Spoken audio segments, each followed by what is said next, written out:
Pastor Altair. Glória a Jesus. Queridos irmãos e irmãs, a paz do Senhor Jesus. Amém. Podem tomar assento, por favor.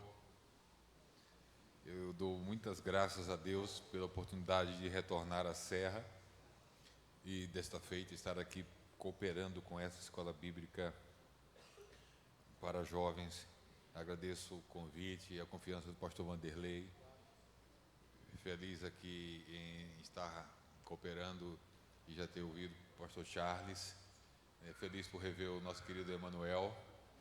E já ali no ouvido dele mandei um abraço para o pastor Délio. E Serra, eu já me sinto muito em casa aqui, né? Vocês me deixaram mal acostumados. Feliz de estar aqui com esses jovens e demais irmãos que estão honrando e cooperando com essa escola bíblica para jovens. Conto com as vossas orações e com a misericórdia e a graça de Deus nesse tempo que teremos aqui com vocês. Eu trouxe 2 livros que estarão disponíveis até a noite no trabalho da conferência da EBD, que não são os 2 últimos, é o último, o mais recente, com o antepenúltimo, e que tem relação direta com o que estarei falando e com essa escola. O primeiro deles é a Sã Doutrina. A Sã Doutrina é um compêndio conciso de teologia sistemática. Nós trabalhamos nesse livro 20 temas daqueles bem constantes e presentes nas nossas lições de escola dominical, escola de discipulado e dentro do contexto da nossa teologia pentecostal. Os temas são a identidade cristã e confessional, as escrituras sagradas, a trindade, a glória de Deus, a adoração e louvor a Deus, a humilhação e a exaltação de Cristo, a salvação, a igreja, a interpretação bíblica, a pregação da palavra, o ensino da palavra, a grande comissão, a oração, o batismo no Espírito Santo, dons espirituais, sinais, maravilhas e cura divina, ofertas e dízimo, política e autoridade secular, governo eclesiástico e a volta de Jesus. A proposta diferenciada dessa obra é que ela trabalha esses temas de forma introdutória e a partir da nossa realidade assembleiana brasileira. Inclusive, eu fiz uma pesquisa de como esses assuntos, sempre que pude introduzir, foram construídos a partir dos pioneiros. Então, muitos pioneiros e ensinadores das gerações mais antigas são citados aqui como os precursores daqueles que cooperaram para a construção do nosso sistema doutrinário, que culminou com a nossa declaração de fé. Então é muito contextualizado esse livro. É um livro que fala teologia da perspectiva nossa, e não americana nem europeia. E uma outra obra, é o mais recente livro, Manuscritos do Novo Testamento, Introdução à Manuscritologia e um estudo comparativo entre as versões bíblicas Almeida Revista Corrigida e Nova Almeida Atualizada. Em algum momento da minha fala eu falarei sobre esse assunto, porque eu acho que é o mais fundamental na atualidade e os irmãos vão entender, pelo menos introdutoriamente, por quê e o que está em questão nesse livro quando trabalhamos essa coisa de versões da Bíblia Sagrada. Os irmãos podem adquirir, tem ali uma mesa com material, R$50 cada livro. Quem ganhou o Pix dos 100 já pode levar os 2. Eu sugiro que leve os 2. Já gasta aqui. Gasta, não investe, né? Livro não é gasta, é investimento. O tema dentro da proposta dessa escola bíblica, como vocês percebem ali, que me foi orientado a trabalhar, é sobre jovens de espírito excelente vivendo com integridade. Eu tive a oportunidade de ouvir parte da administração do pastor Charles e já foi conceituada aqui integridade e de forma que algumas questões não se faz mais necessário serem tratadas. Estávamos orando a Deus e pedindo uma direção a seguir nessa temática, nessa abordagem, considerando o livro de Daniel, o contexto de Daniel, e para tratar sobre o tema Vivendo com Integridade, eu inicio afirmando que o viver com integridade tem a ver com crer com integridade. Então, não dá para, nas diversas áreas da vida, ter uma atitude, uma postura íntegra, sem que a nossa fé ela não esteja fundamentada e não seja íntegra na forma daquilo em que ela crê, no que ela se crê. Então, para trabalhar o vivendo com integridade, eu pretendo pontuar aqui algumas questões essenciais e fundamentais para esse viver com integridade. Então, eu pretendo falar sobre a necessidade de integridade doutrinária, integridade textual e integridade relacional. Essa tríade é fundamental para se viver com integridade.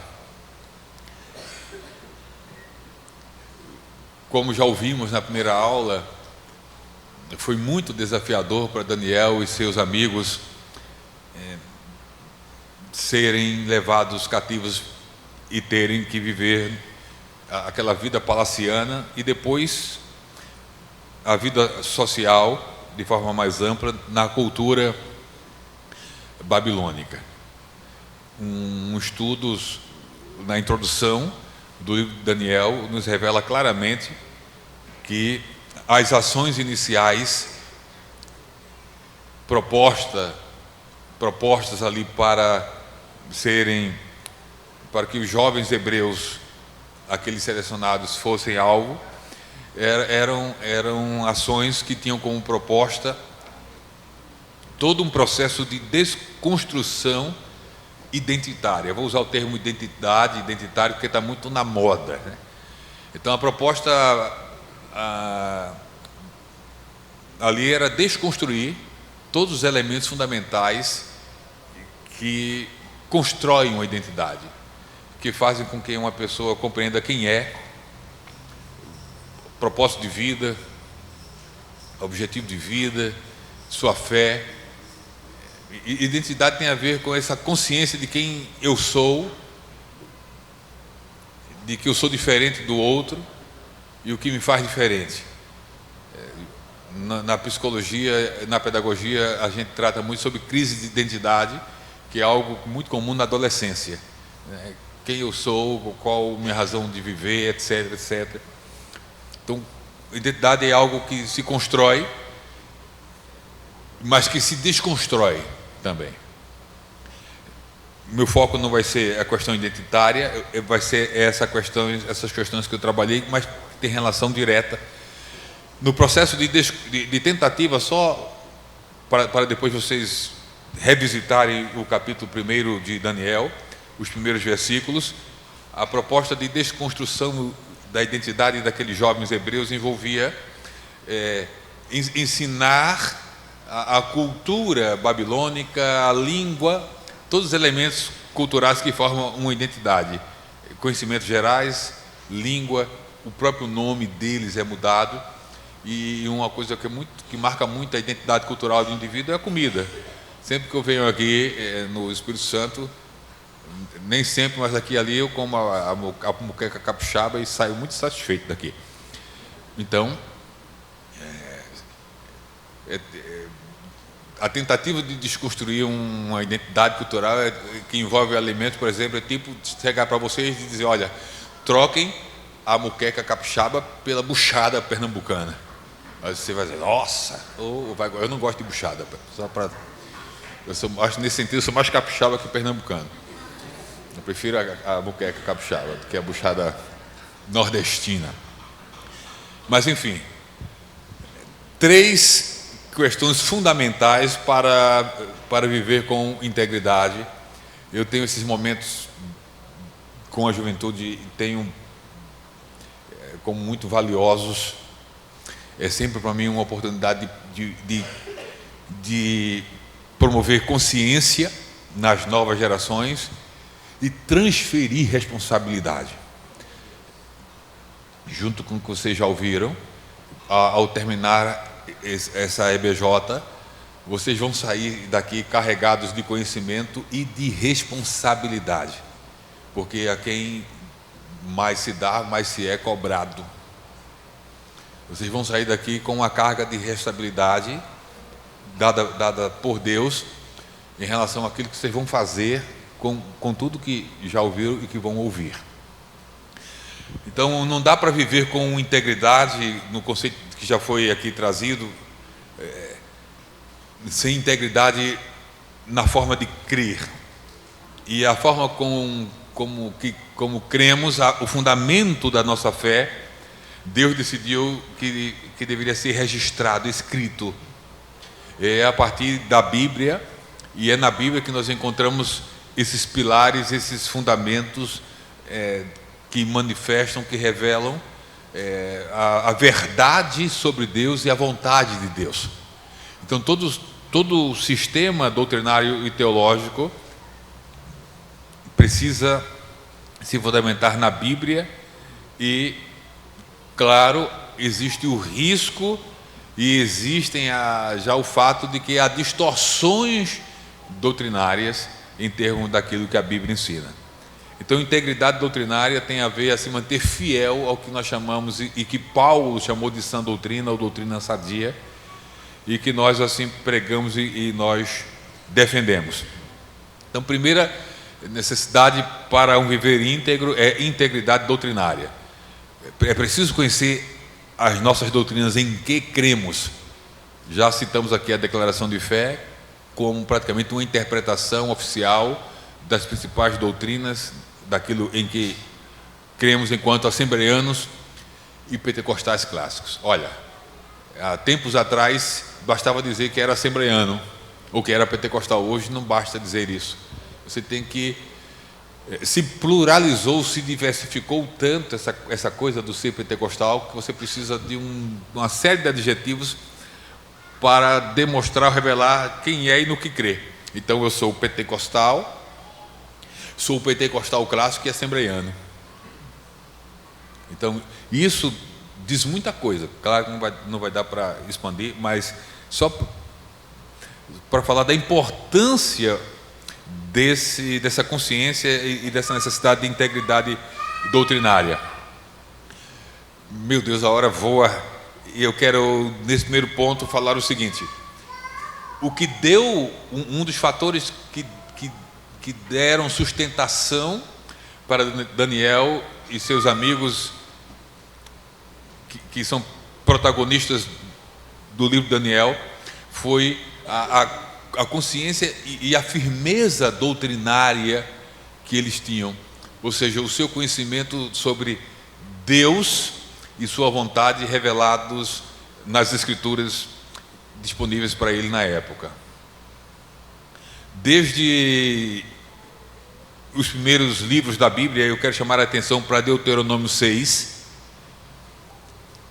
que o fator ensino sobre Deus foi vital para a vida do povo de Deus. Em Deuteronômio 6, a partir do verso 5, há um texto que eu costumo citar muito, que diz: amarás, pois, o Senhor teu Deus de todo o teu coração, e de toda a tua alma, e de todo o teu poder. E estas palavras que hoje te ordeno estarão no teu coração. Estas palavras. E as intimarás a teus filhos, e delas falarás assentado em tua casa, e andando pelo caminho, e deitando-te e levantando-te, também as atarás por sinal na tua mão, e te serão por testeiras entre os teus olhos, e as escreverás nos umbrais de tua casa e nas tuas portas.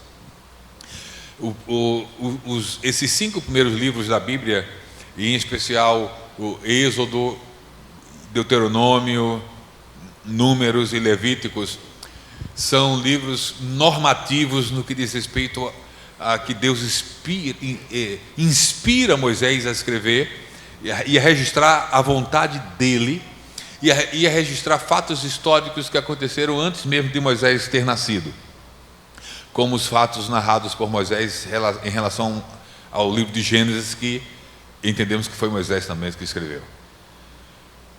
Deus entendeu a importância do registro dos fatos históricos e daquilo que seria a vontade dele para que o povo dele vivesse segundo essa vontade de Deus. Para isso, há uma orientação de Deus que, a partir da própria família, da própria casa, essas verdades fossem transmitidas pelos pais para seus filhos, em todos os momentos e oportunidades da vida em família. Porque Deus sabia que um dos espaços e ambientes que mais marcam a nossa vida é a família. Então a educação no contexto da família é uma das mais sólidas, é uma das que mais ficam. E a gente, eu que tive a oportunidade de... Eu não fui criado num lar evangélico. Meus pais se voltaram para Jesus, eu já tinha 15 anos de idade. E eu fui o último da minha casa a se converter. Tenho 2 irmãs, me converti com 22 anos de idade. Mas os meus filhos já foram diferentes. Meus filhos já nasceram no ambiente evangélico. Eles não nasceram evangélicos. Eles nasceram em pecado, numa família evangélica. Eles se tornaram evangélicos no dia que decidiram que queriam seguir Jesus. É isso. Mas a gente educou eles para que, na hora que eles tivessem consciência da tomada dessa decisão, pudessem decidir com plena consciência e com a graça, com a cooperação da graça de Deus em seguir os caminhos do Senhor. E a educação, o ensino da palavra sempre foi prioridade, esse contato com histórias bíblicas desde a infância. Enfim, desde o Antigo Testamento isso é verdade. A doutrina precisa, sempre que possível, começar a ser ensinada em casa. Mas a questão da doutrina era algo tão fundamental que Deus não deixou apenas sobre os cuidados da família. Para cooperar com a família, o Senhor levantou no Antigo Testamento o que eu geralmente chamo de agentes educativos. Então, outras pessoas em outras atividades passaram a cooperar com a família no sentido de doutrinação no sentido positivo e bíblico do termo, cooperar com a família no sentido de ensinar o povo de Deus. Aí Deus levantou para essa tarefa sacerdotes, levitas, profetas e escribas. No Antigo Testamento se uniu à família, não substituiu a família, esses agentes educativos. Então nós temos a família, os sacerdotes, os levitas, os profetas e os escribas, tudo trabalhando com um só propósito: fundamentar doutrinariamente o povo de Deus, porque na medida em que esse povo de Deus é bem fundamentado na vontade de Deus, as investidas culturais, espirituais de fora vão se deparar com uma blindagem doutrinária. Blindagem doutrinária. Se vocês jovens não buscarem todos os meios necessários de conhecimento da palavra, da doutrina, todos os meios atuais. E quais são os meios atuais? São, primeiro, aqueles que a igreja oferece: cultos de ensino, escola dominical, escola bíblica para jovens, departamentos onde a palavra é ministrada, o curso de teologia que a sua igreja disponibiliza ou indica para você. Todos esses são recursos que a igreja lhe dá como suporte para conhecimento e fortalecimento doutrinário. Além desses, vocês têm acesso aos livros que vão dar suporte à Bíblia Sagrada, a principal fonte de doutrina. Eu tive da parte de Deus, assim, eu fui objeto de muita graça e misericórdia da parte de Deus, e creio que isso fundamentado num plano que já ouvimos também nessa manhã, falar de Deus na minha vida. Eu me converti lendo a Bíblia. E essa minha conversão lendo as Escrituras, já falei que por volta de 22 anos de idade, me fez ter uma relação com a Bíblia. Eu nunca lidei com a Bíblia no sentido do dever de ler e de estudar a Bíblia. Nunca. A minha relação com a Bíblia sempre foi uma relação de prazer em ler e estudar a Bíblia. É muito diferente. Quando nós temos prazer na palavra, a gente não precisa de empurrão, de gente o tempo todo insistindo sobre a necessidade. Não.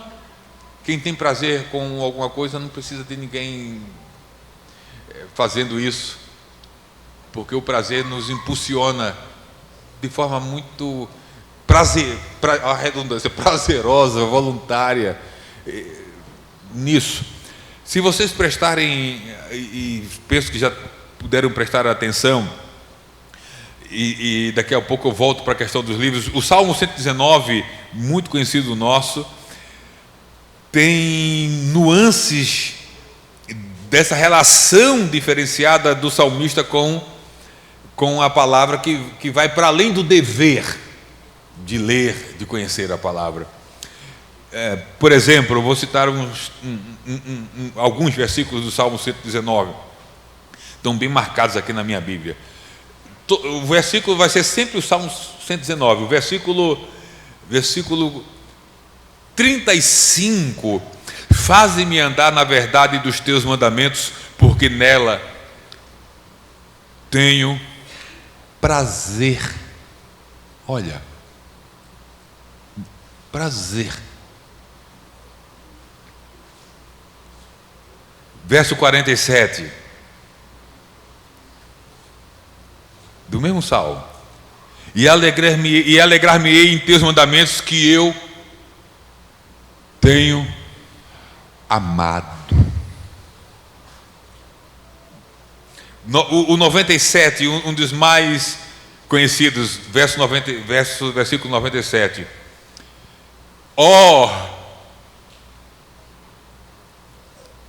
essa expressão, no meu entendimento, eu uso geralmente em duas situações, com a Bíblia e com minha esposa. Quanto te amo. É a minha meditação todo dia. Olha que relação interessante essa, pastor Vanderlei. Quanto eu amo a tua lei, a tua palavra. Agora olha a segunda parte, que coisa interessante. Penso o dia todo. Vamos fazer uma coisa assim muito simples. A palavra como nosso objeto de amor.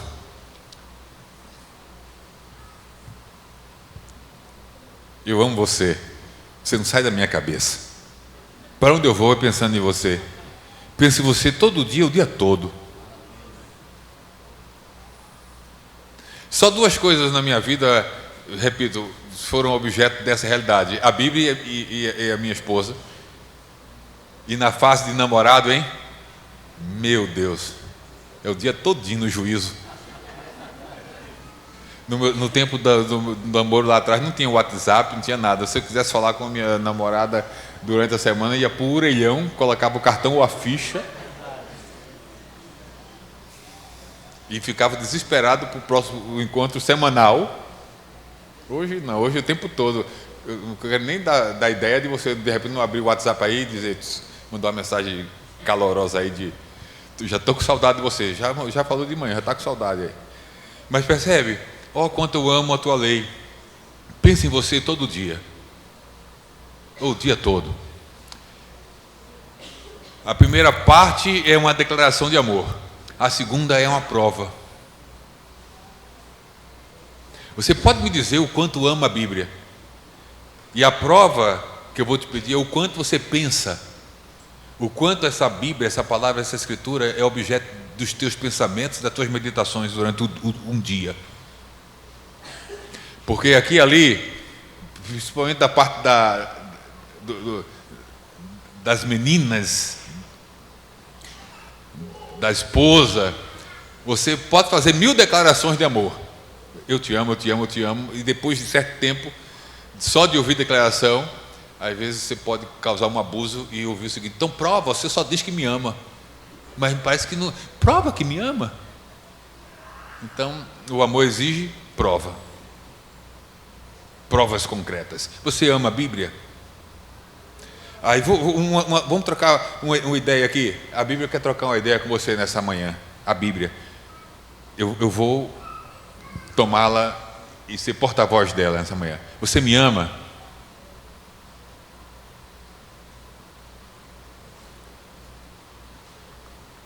Qual a prova disso?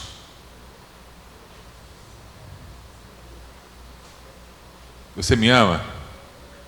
Qual a prova? Ou me ama só de boca? Tem gente que ama a Bíblia só de boca. Tem gente que ama só de boca. Mas o dizer que ama exige ações concretas que provem o amor que se tem. Então, por favor, deixa de dizer que ama a Bíblia sem provar que ama a Bíblia. Agora, eu me apaixonei pela Bíblia porque me converti, e esse amor, essa paixão intensa, ela foi alimentada e continua sendo alimentada, e eu continuo amando a Bíblia com a mesma intensidade. Qualquer um aqui presente que tem dificuldades em sair da dimensão do dever com a palavra para o prazer e o amor à palavra, precisa orar a Deus e pedir para ser tratado.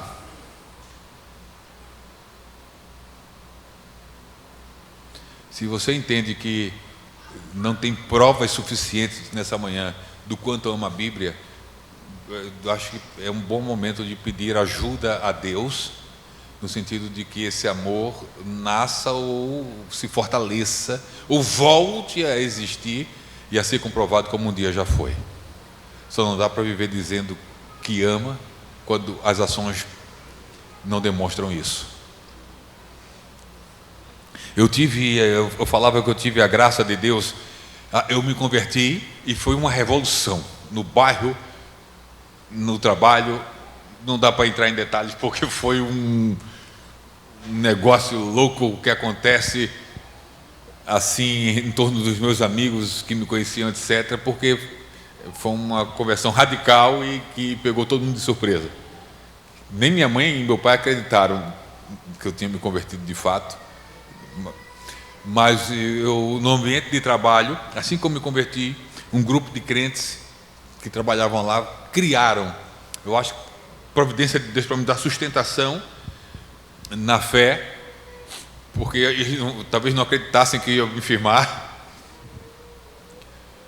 e criaram um grupo de oração e estudo, oração e leitura devocional, uma palavra no horário do almoço.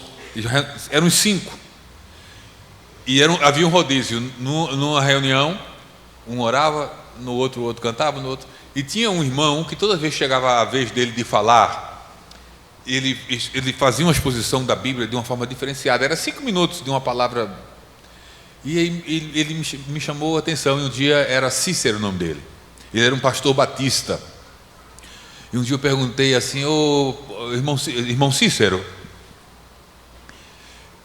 eu percebo que todas as vezes que o irmão vai fazer uma exposição bíblica, você tem uma forma diferenciada, a explicação, as colocações.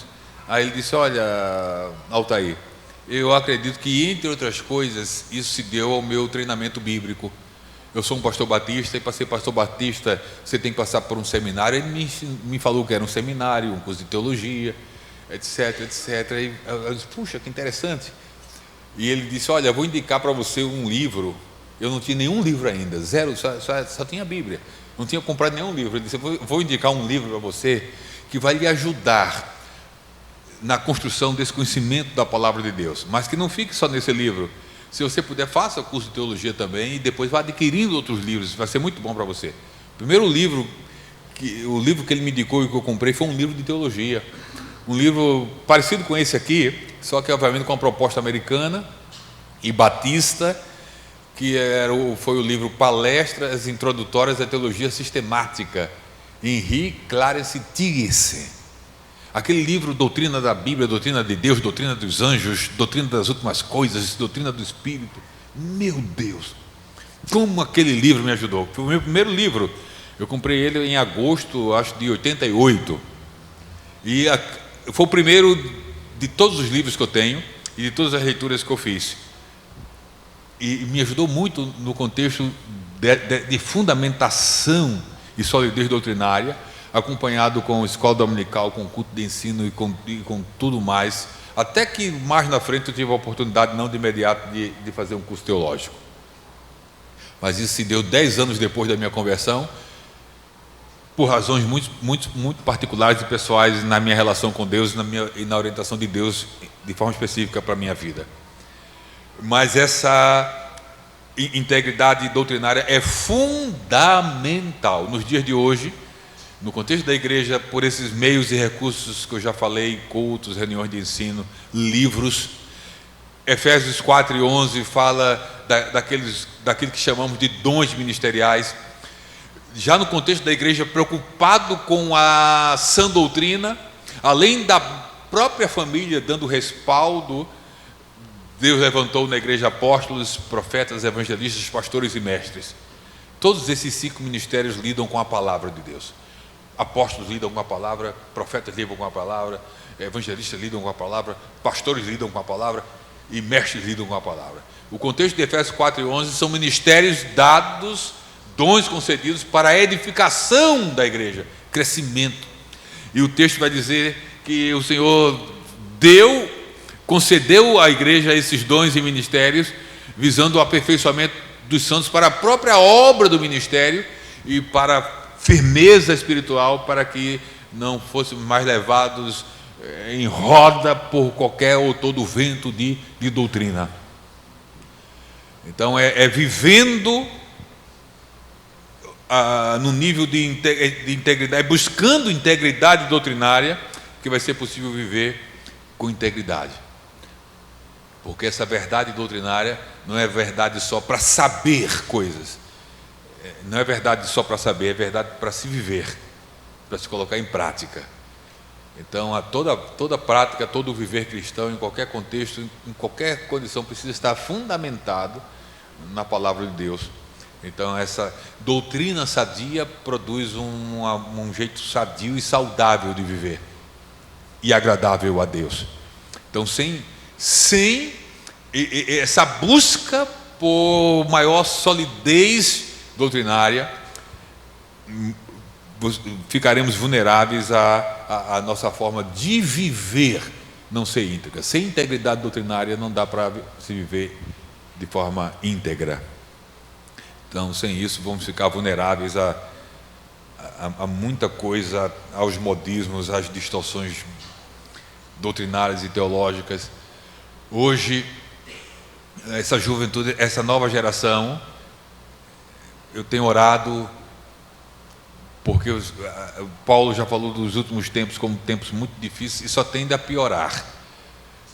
Essa visão hoje ideológica, progressista, de teologias, de hermenêuticas, de diversidade, a teologia bebendo da ideologia, num contexto onde a fé cristã, os valores estão sendo desconstruídos. É um cenário desafiador. É a neobabilônia, né? É a Babilônia dos dias de hoje para o povo de Deus. Viver numa cultura totalmente com princípios e valores contrários à fé cristã.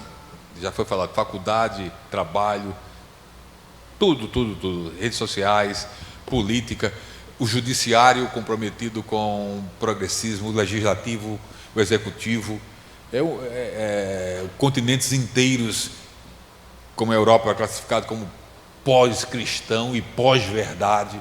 Então são muito desafiadores. Ou a nova geração busca com todas as forças essa solidez doutrinária. Eu sinto dizer que muitos vão ser arrastados por essa maré e vão morrer afogados, vão naufragar na fé. Deixem-me dizer uma coisa para você: ou você se aprofunda na doutrina, ou você valoriza a aprendizagem da palavra, ou você está arriscado a morrer afogado, vai naufragar na fé. Superficialidade doutrinária deixa você sempre numa condição de risco. Qualquer vento pode te levar, qualquer maré cheia pode te arrastar da fé. Então, ou você entende isso e valoriza isso, ou vai estar vulnerável o tempo todo. Isso é uma questão de vida ou morte, de sobrevivência espiritual.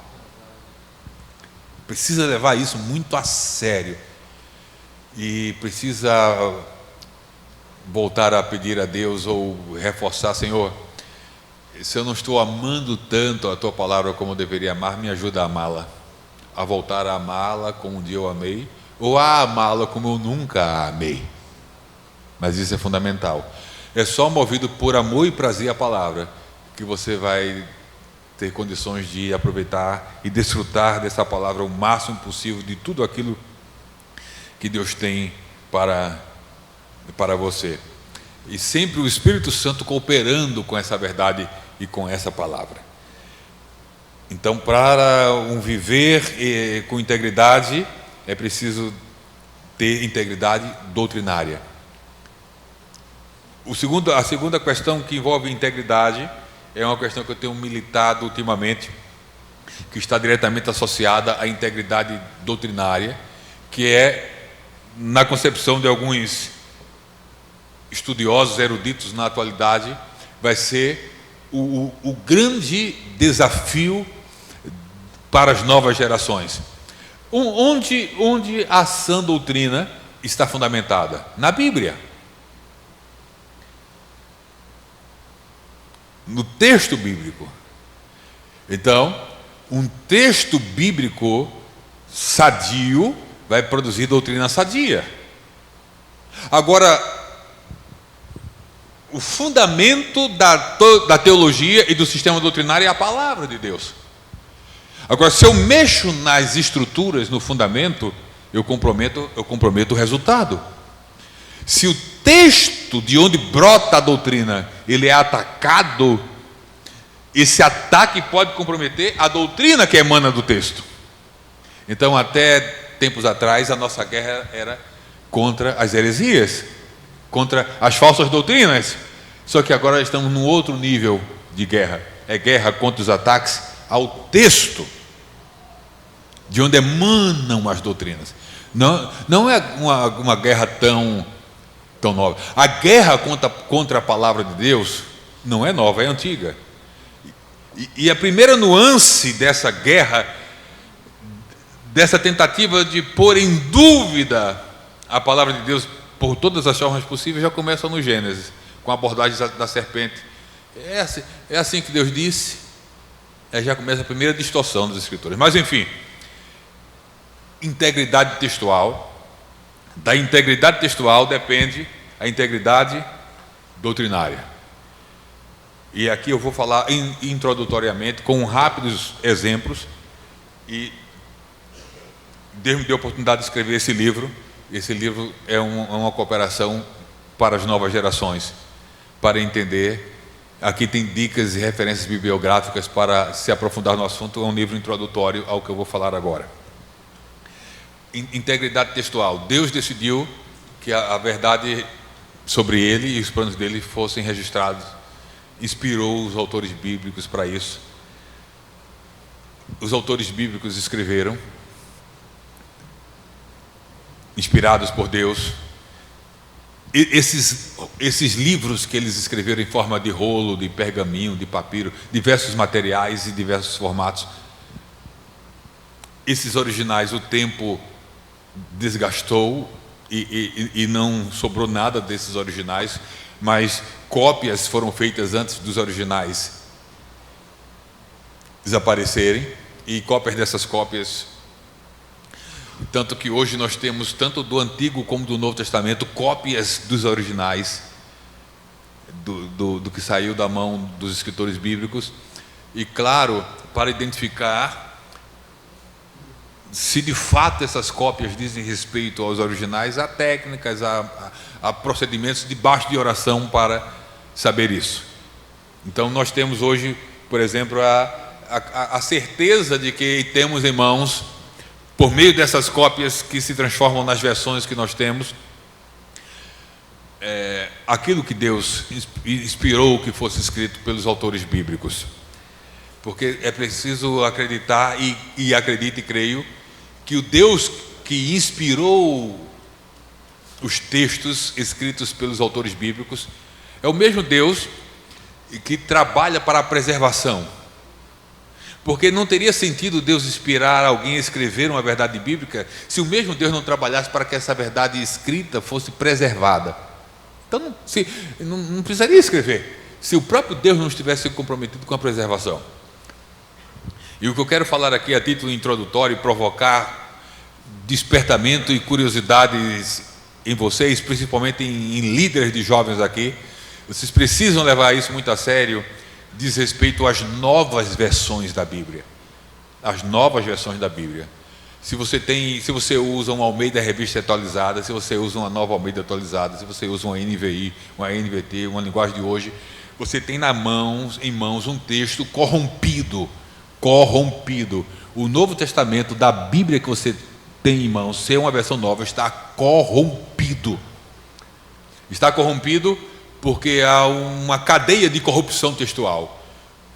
Esse Novo Testamento das novas versões está baseado num texto grego corrompido, que é corrompido porque está baseado em documentos ou em manuscritos, cópias dos originais corrompidos. Então uma corrupção promove a outra.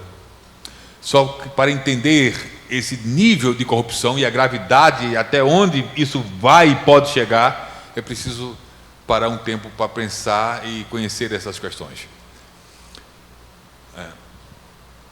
Eu falava ali no bastidor em termos de tradução e versão.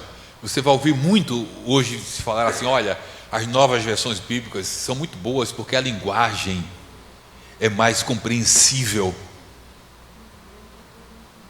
E na maioria dos casos isso, olha, eu não vou,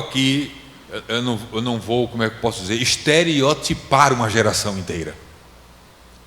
Não tem a ver com uma geração, tem a ver com hábitos ou com um jeito de se viver, ou comportamentos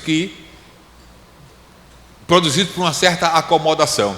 Eu sempre escuto as pessoas falarem: olha, eu não vou adquirir a Almeida Revista Corrigida Fiel, King James, porque tem umas palavras que eu não compreendo.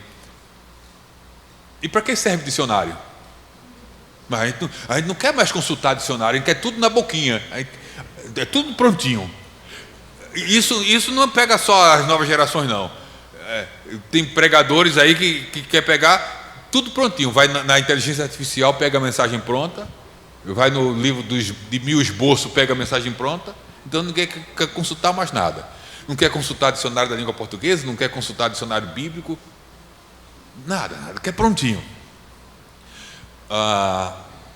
Sim, as novas versões têm uma linguagem mais acessível, mas tem um texto problemático.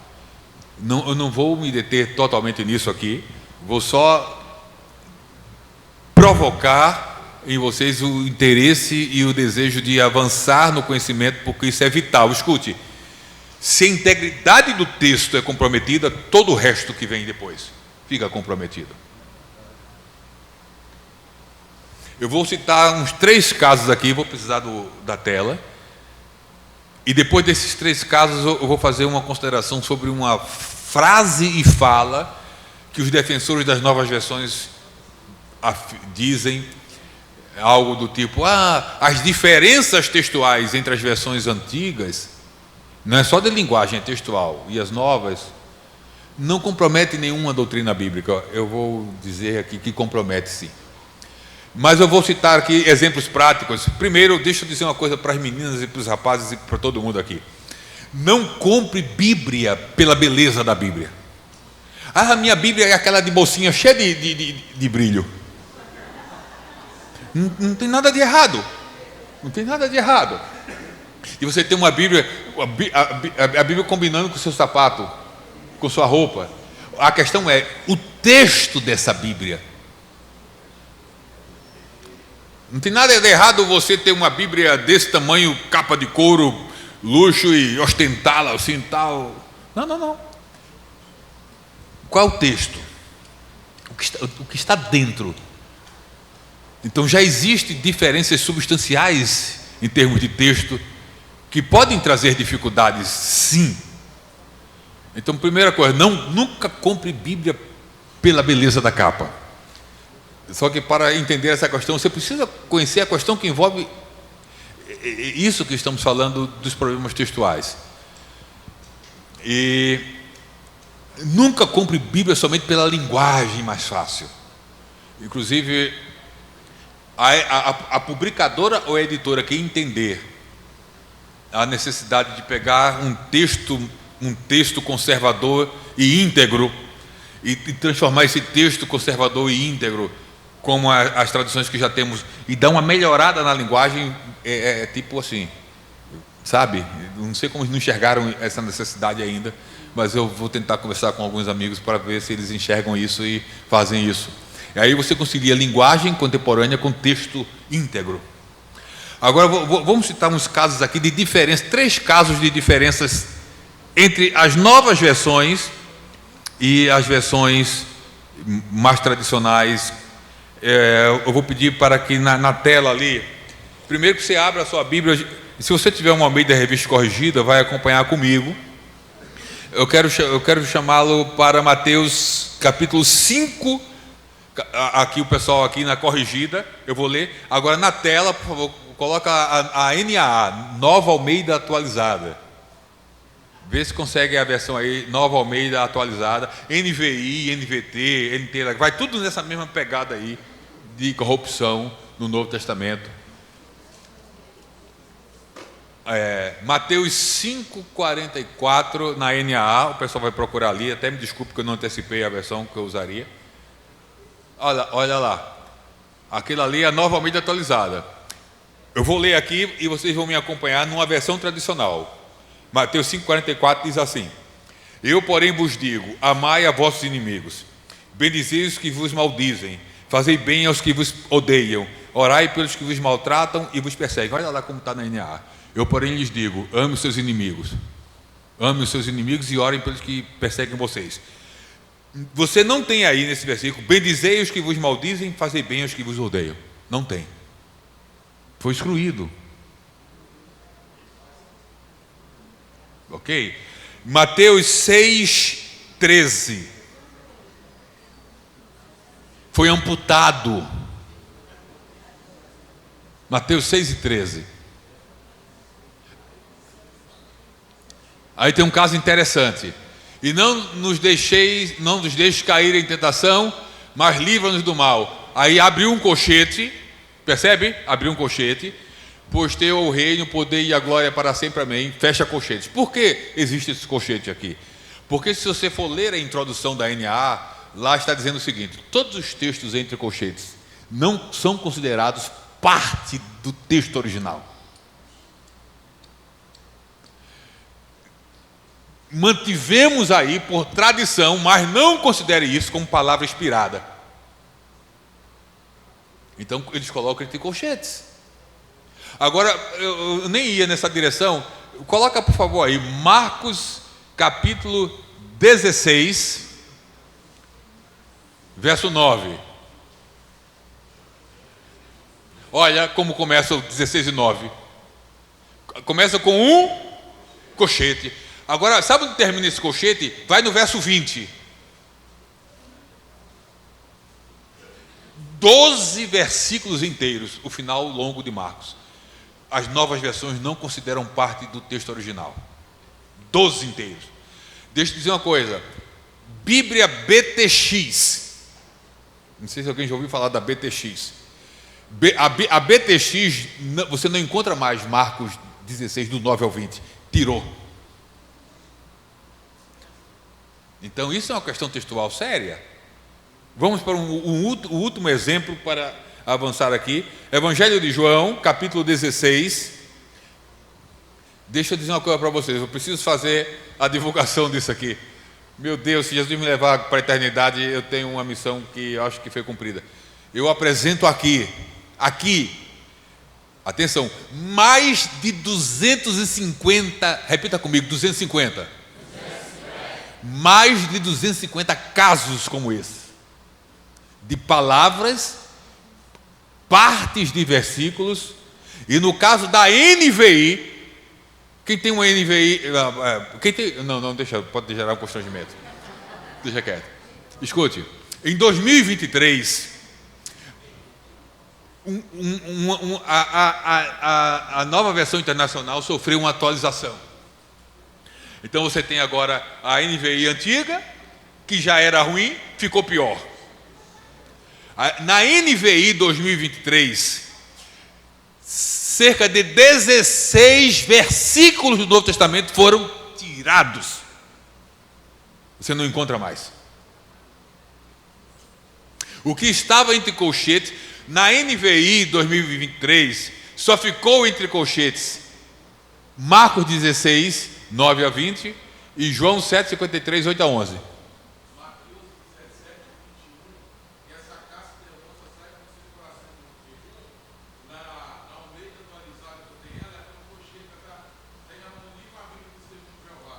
Sim, mesma coisa.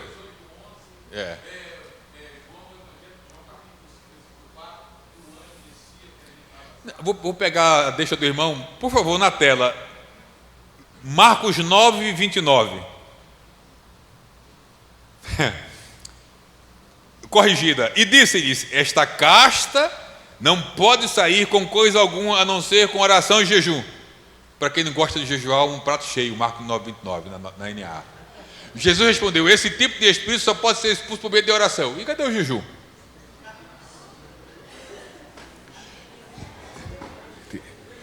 Nas passagens paralelas que tratam desse assunto, aparece jejum. Em Marcos tiraram. Aí tem as alegações. Mas vou só fechar aqui. João 16. Esse é muito interessante. João 16, 16. Na corrigida: um pouco e não me vereis, e outra vez um pouco e ver-me-eis, porquanto vou para o Pai. NA: um pouco e vocês não me verão mais, outra vez um pouco e me verão de novo. E Jesus foi para onde? Aqui ele diz: porquanto eu vou para o Pai. Ali não tem mais.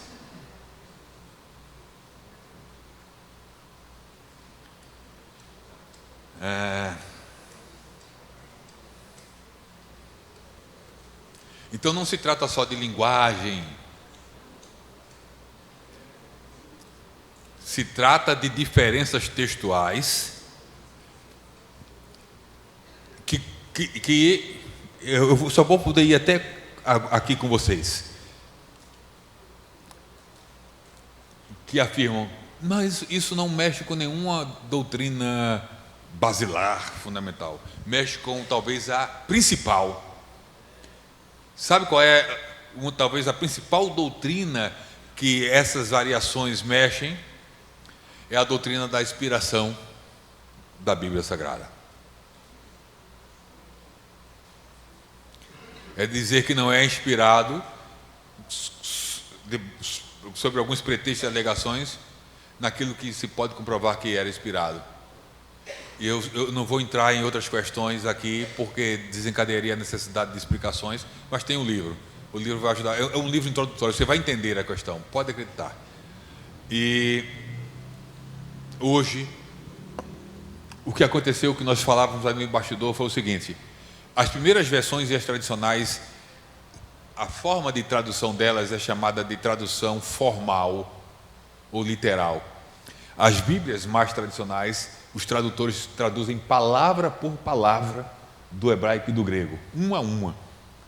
Onde tem qualquer dificuldade gramatical ou uma palavra que não é usada na nossa língua, os tradutores buscam aproximar o máximo da nossa realidade, mas eles traduzem palavra por palavra, buscando ser fiel ao texto hebraico e grego. Hebraico o Antigo Testamento, hebraico e aramaico, e grego no Novo Testamento. Aí depois, na década de 60, surgiu uma proposta. A bateria aqui.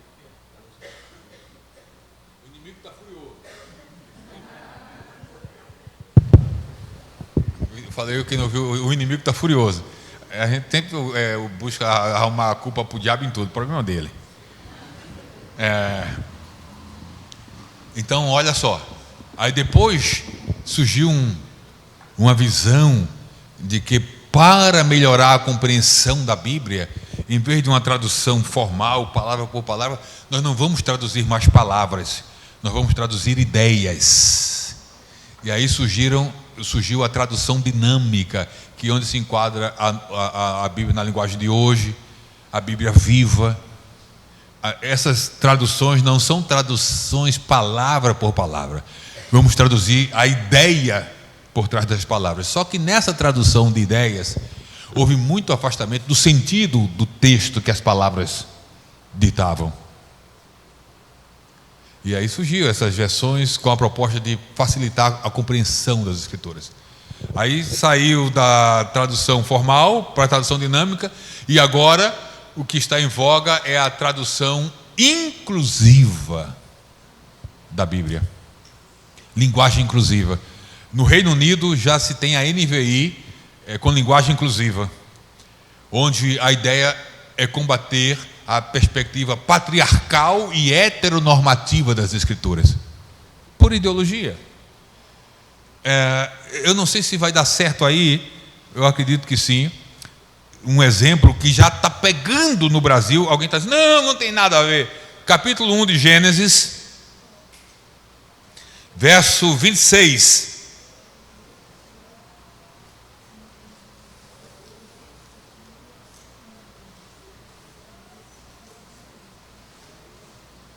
NA, Gênesis 1 e 26. Olha a sua versão tradicional tem assim: e disse Deus, façamos o homem. Homem é linguagem patriarcal e heteronormativa. Então vamos mexer e tornar a linguagem politicamente correta e inclusiva. Então Deus disse, façamos o ser humano.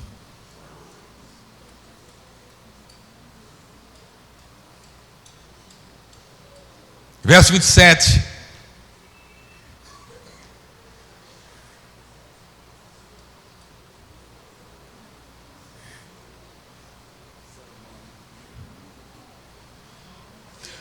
Em todo o Antigo Testamento, nas novas versões onde se tinha conforme os nossos pais, agora foi traduzido conforme os nossos antepassados, porque pais é a linguagem patriarcal.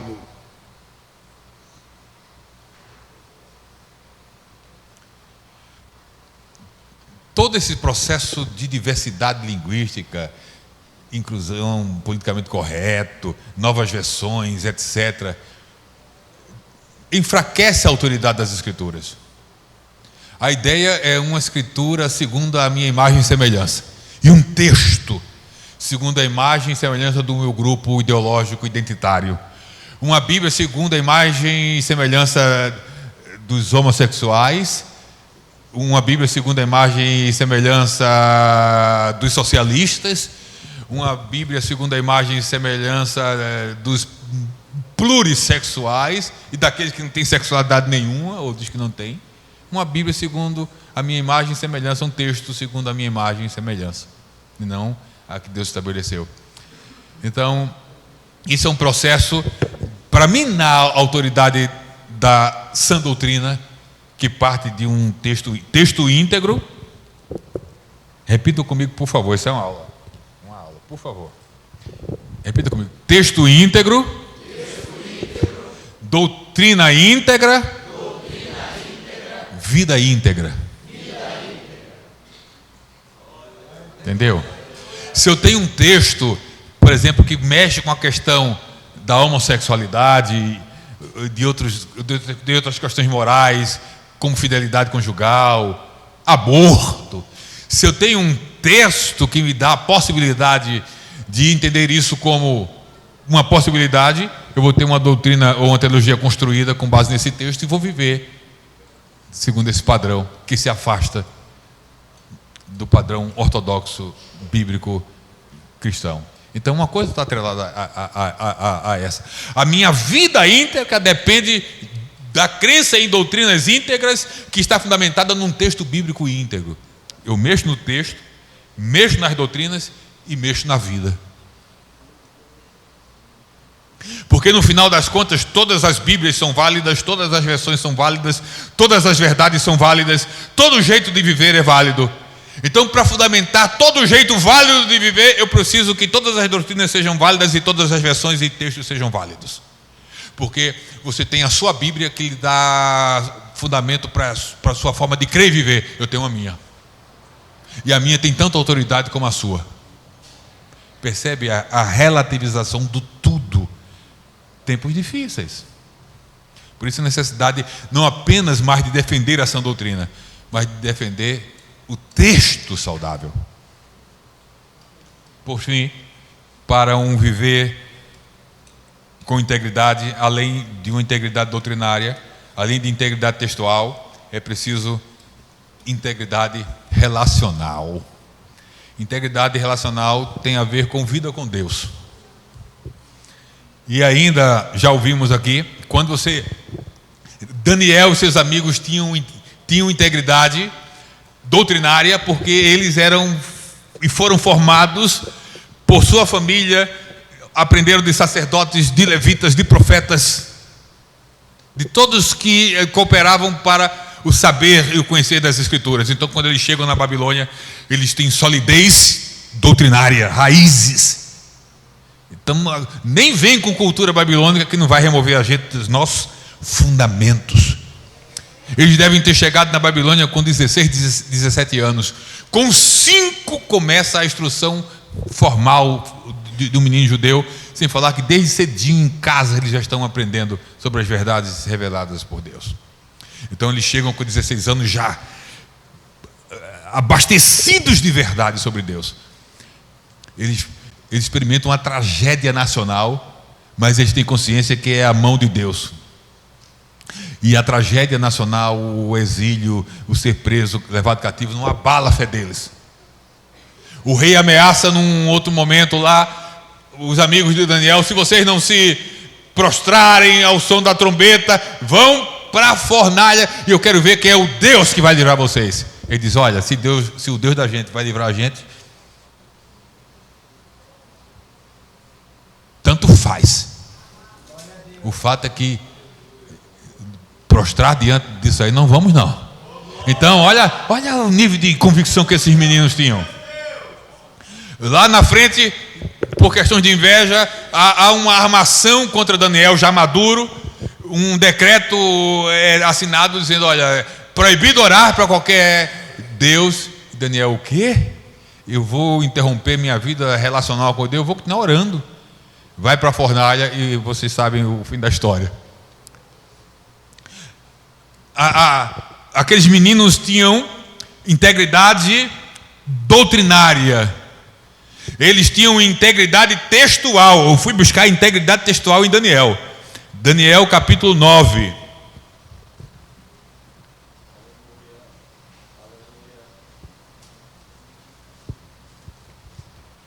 No ano 1º de Dario, filho de Assuero, da nação dos Medos, o qual foi constituído rei sobre o reino dos caldeus, no ano 1º do seu reinado, eu, Daniel, entendi pelos livros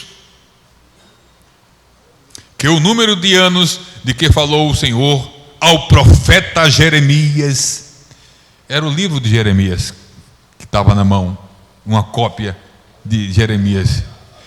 Daniel estava lendo o texto certo e entendeu pelo texto certo de que no tempo certo Deus agiria. E ele começa a orar, e depois vem: e orei ao Senhor. Olha a integridade relacional. A integridade relacional desses meninos se manifesta pelo tanto de oração que aparece ele envolvido, oração, jejum. Os capítulos de Daniel são relatos de visões, manifestações sobrenaturais, que tem a ver com esse aspecto de integridade relacional. Hoje nós temos nos nossos dias uma tendência, eu prestei atenção, eu orei com inteligência. A gente tem que ouvir com inteligência, pregar com inteligência, cantar com inteligência, orar com inteligência, estar atento a tudo. A oração que pontuou aqui, o cuidado que devemos ter com nossas graduações, mestrados, doutorados, precisamos ter esse cuidado, sim. Esses meninos tinham tudo isso, mas não descuidaram da sua relação com Deus. Hoje nós temos muitos jovens assembleanos, doutores em teologia, mestres em teologia, mas muitos desses não têm mais sonho, não têm revelação, não ouvem mais a voz de Deus. Então estão presos e conformados com o saber que é importante. A integridade doutrinária é importante, mas não, a textual também, mas não podemos descuidar da integridade relacional. Quando você tem integridade relacional com Deus, Deus é o dono do teu estudo, Deus é o dono do teu sermão, Deus é o dono da tua mensagem, Deus é o dono da tua vida. Você vai ter essas experiências continuamente com Deus. Você vai preparar toda a mensagem, vai arriscar, vai rabiscar, e próximo de falar, Deus vai dizer: olha, mexe aqui, mexe ali, acrescenta isso e tira isso. Sem quem algumas vezes ele vai dizer: guarda para outro momento, eu te dei, mas não foi para agora. O que você vai falar não vai ser isso, vai ser isso, isso, isso e isso. Então é fundamental essa integridade relacional, que vem pela oração, que vem pela adoração. E por falar em adoração, pela liberdade e confiança, cadê o pessoal do grupo de louvor? Está por aí, não está? Está por aqui, pastor, só me dê essa liberdade. Se aproxeguem aqui, por favor. Eita Jesus. Vamos colocar na prática a integridade relacional. Eu tenho um dos conceitos de adoração para mim é que a adoração é encontro. A adoração fortalece a nossa relação com Deus. E é uma coisa lá em João 4, quando o Senhor fala de adoração, diz o seguinte: o Senhor está procurando adoradores. Mas deixa eu dizer uma coisa para vocês. O viver mas eu ainda sou abusado. Eu chamo ainda dou sugestão e depois fica por conta aí, não sei agora. Grande é o Senhor. Vocês tiram aí na altura, no tom de vocês, mas escuta só: integridade doutrinária, integridade textual, integridade relacional. Esses 3 níveis de integridade vai provocar integridade comportamental, um viver íntegro. Profundidade na revelação, profundidade na adoração, na relação com Deus. Busque em Deus o tudo em tudo. Busque em Deus o tudo dele em todas as coisas. Eu quero o tudo de Deus no conhecimento da palavra dele. Eu quero o tudo de Deus na sabedoria para discernir questões textuais. E eu quero tudo de Deus, da presença dele, da glória dele, da revelação dele, do poder dele, da amizade, do caminhar com ele, do andar com ele. Oh, aleluia! Eu quero tudo de Deus em tudo. Você pode ficar em pé nessa manhã? Glória a Deus, aleluia! Repita comigo: o tudo de Deus em todas as coisas. E tem tudo prontinho para me dar e para dar para você. Aleluia! Grande é o Senhor e muito digno de louvor. Na cidade do nosso Deus, seu santo monte, a alegria de toda a terra.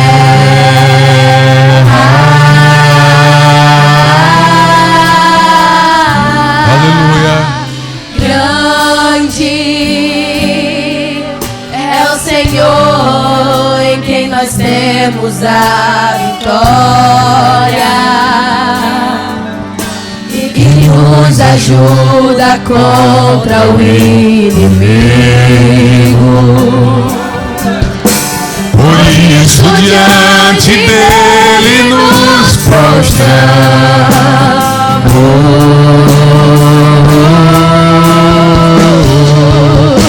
Queremos o teu nome engrandecer. Te agradecemos por tua palavra.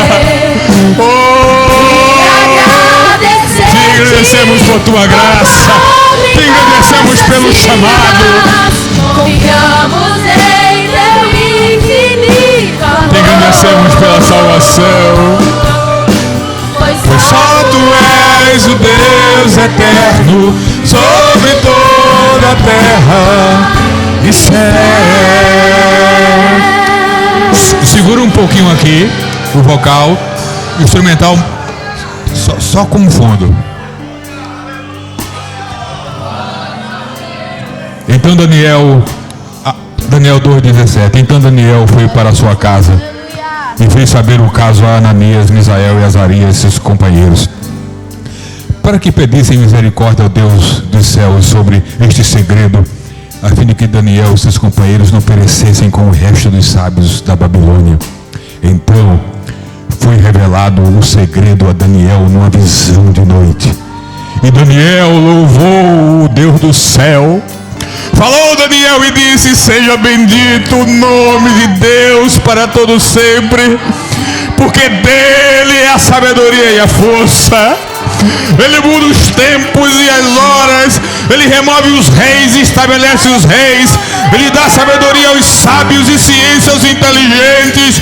Ele revela o profundo, o escondido, e conhece o que está em treva, e com ele mora a luz. Oh Deus de meus pais, eu te louvo e celebro, porque me deste sabedoria e força. Agora me fizeste saber o que te pedimos, porque nos fizeste saber este assunto do rei.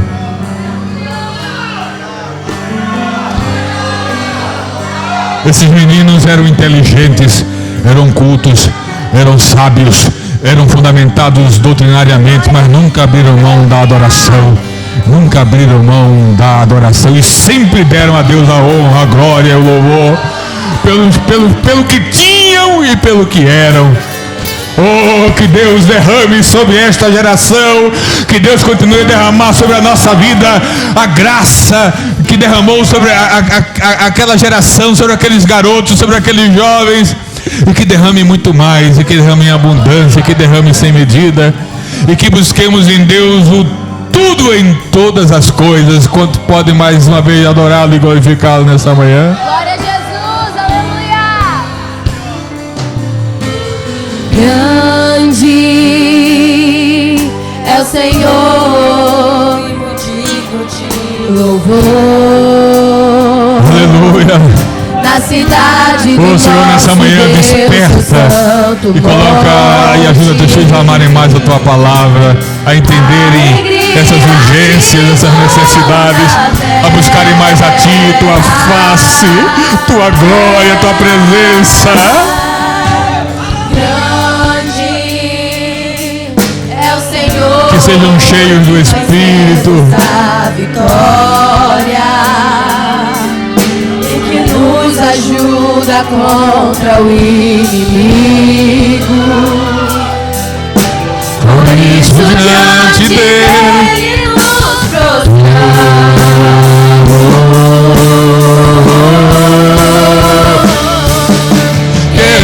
queremos o teu nome engrandecer e agradecer-te por tua obra em nós.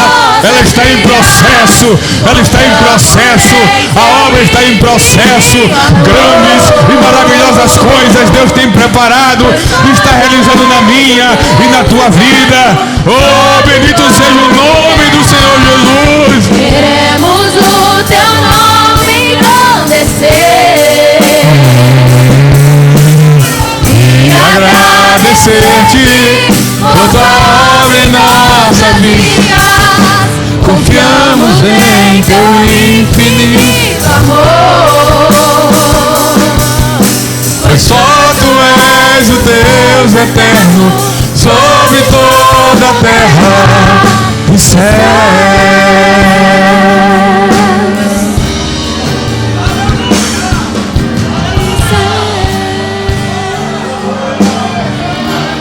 Pai, ore a Deus. Ore a Deus, levante uma oração ao Senhor. Diga alguma coisa para Ele que você deseja dizer nessa manhã. Eu sinto a presença dEle.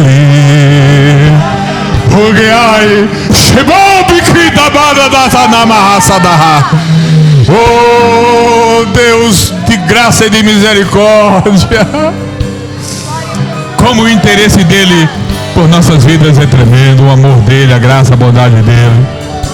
Como ele é misericordioso e paciente para conosco. Aleluia. Aleluia. O grupo fica à vontade para cantar outra canção de louvor e adoração a Deus aí. Já estou devolvendo aqui já, pastor. Busca outra canção enquanto adoramos a Deus. Enquanto Ele está procurando nessa manhã aqui. Glória a Jesus, aleluia. E Ele já encontrou, Ele já encontrou, Ele já encontrou. Ele já encontrou corações quebrantados, vidas sedentas e famintas dEle, da palavra e da presença dEle.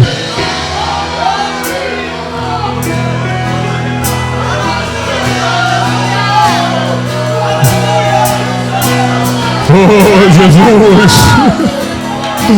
Jesus, nós te amamos! Oh, aleluia! Doce presença, és meu abrigo, meu protetor, em ti confio. Mesmo sem ver, eu posso crer que sua promessa está de pé. Oh, Jesus, enquanto te adoramos, Irá se visita, cumprir. comunica com esse teu filho, tua filha. Pra questionar o Deus fiel, tu és Deus e tua palavra está de pé.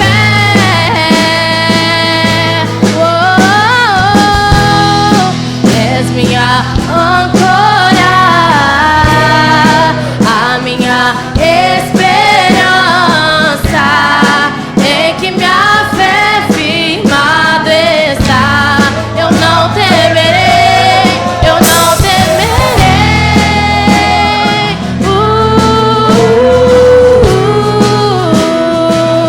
Eu não temerei.